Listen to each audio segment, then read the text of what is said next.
Батырлар жыры Алпамыс батыр. Бұрынғы өткен заманда діл мұсылман аман ба, жиделі байсын жерінде Қоңырат деген. Бұрынғы өткен заманда діл мұсылман аман ба, жиделі байсын жерінде, Қоңырат деген елінде, бай бөр деген бай бопты, төрт түлігі сай бопты. 90 мың екен қорасы, мұрындық ноқта тимеген, түйесілер мінбепті.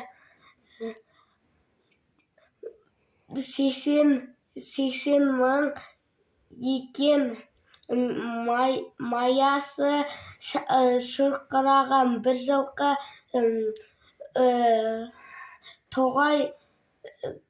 тоғай ішінде 1000 жылқы.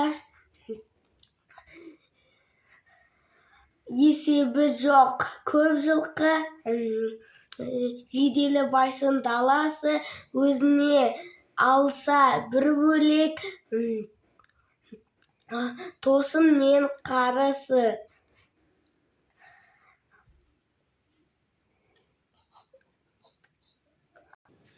Андай болып көрінген бозы мен саласы,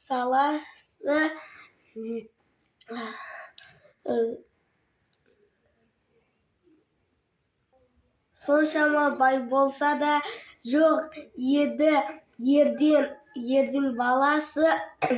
Алла өзі бермесе пенденің барма шарасы, атаның жалғыз ереді, еңіреген ердің біреді.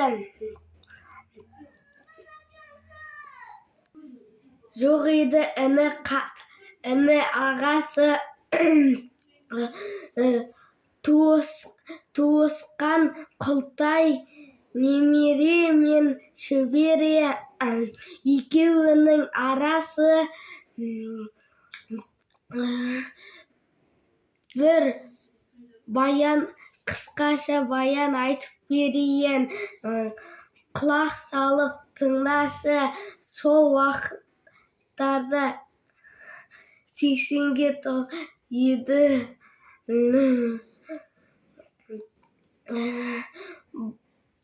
байқұс, кетем деп армандап, қайғылы болып қалды.